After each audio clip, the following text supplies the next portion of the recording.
I think being raised in a family that was entrepreneur, my father was an entrepreneur and a developer, a businessman. So I think when you're around that your whole life, you just, I think things happen to you that you don't really realize that happen to you. But I think things and opinions and who you are formed in those earlier ages. Well, I grew up in Valparaiso, Indiana. Actually, I grew up about directly 4 miles south of where I'm sitting right here, right now. And grew up out in a very rural area, farm area. We were the smallest school in the state of Indiana. I had 28 in my graduating class.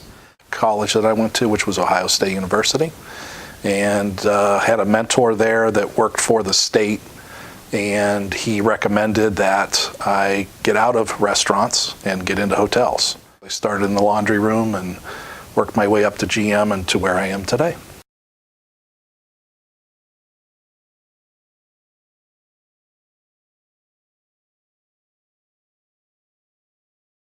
I think Good Hospitality is, what, 23, 24 years old now. We're coming up on 25. If you're going to get into the hospitality business and you put your name on the door, and then you have a name like mine, you better succeed. I've not, it would have been terrible to have Good Hospitality, then they're not so good. So I think for me, what sort of set the direction was when we named the company. Because at that time, it's personal. I mean, I think when it was formed, it was always ultimately the goal was to gain management contracts and manage. I sort of rested my laurels starting the business on just doing construction. You could see that there was a lot of runway in the select service gig, and that's when we decided that I think we have a pretty good opportunity to chase that and set up a business model that would probably last for quite some time. Well, obviously we started off with Super 8, and then I think we started first off-brand we did a Comfort Inn down in Shelbyville, Indiana, a roadside property. So that was our first non-Super 8 property.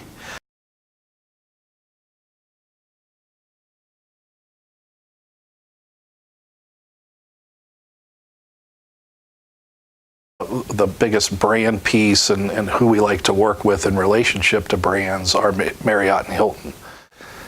It's about the results of the properties that matter.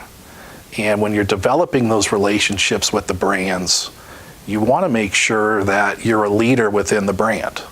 And so the quality audits, the guest scores, turnover, timeliness of reporting, all of those items are very, very important to development.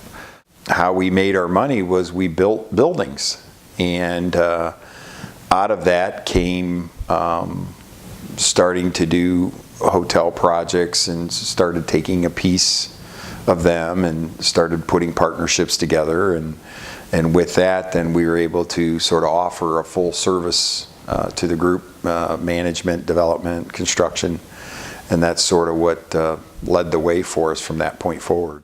Seeing where GHS was at 12 properties when I started, and today being at 20 with much larger properties, better brands, and better team members.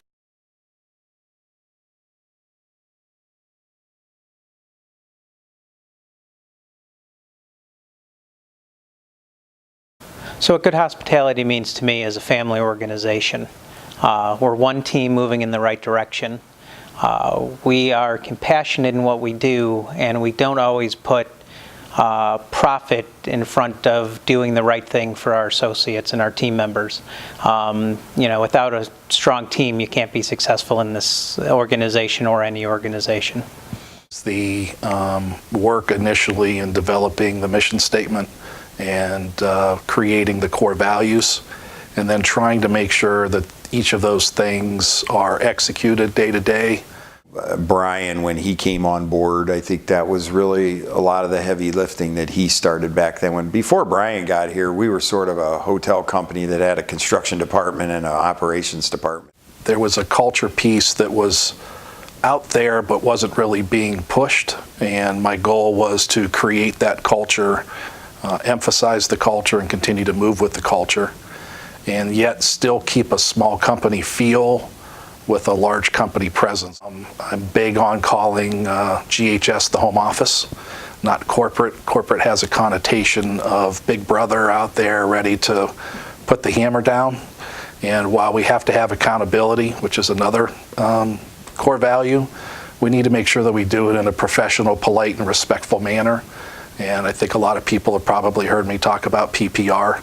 So I think that as long as you're executing those things, you can get your culture and communication where you want it to be and how it should be. I've been at the home office for a long time, and I think that while I'd love to believe that I know what everybody does every day, I just don't. It's changed so dramatically and it changes daily that you need to make sure that you approach folks with respect, professionally and politely. Back to the PPR, I think those three keys just carry through in so many different ways. I think the biggest thing too to recognize is that with the mission statement and what we talk about in relation to good and the results, that good truly is exceptional. And that I think we do well as team member development.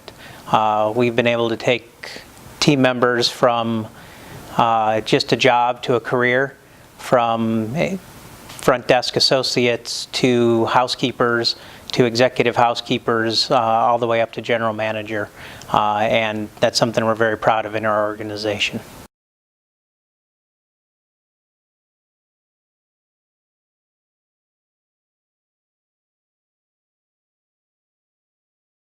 The community involvement piece, I think, is very important. And I think that a lot of people aren't really sure what that means. And I think it means different things to different people, to different properties.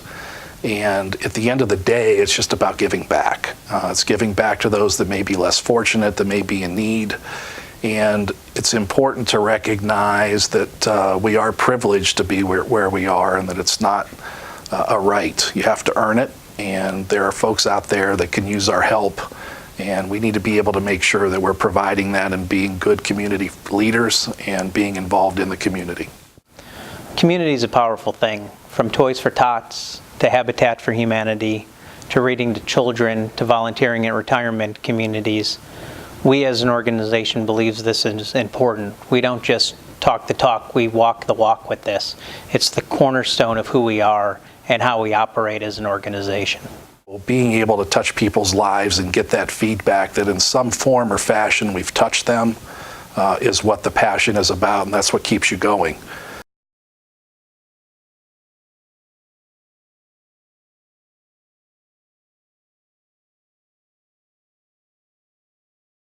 Holding on to a small company feel, yet implementing those larger company initiatives is big.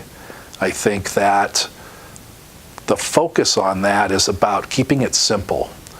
And in our business, we have a lot of folks that like to make things complicated, and it's really not. I'm not saying it's not difficult, so don't misunderstand complicated and difficult, but it's very simple to operate in this business. And too many companies like to create layers, they like to create reports, they like to create things to allow those different levels to exist and be qualified.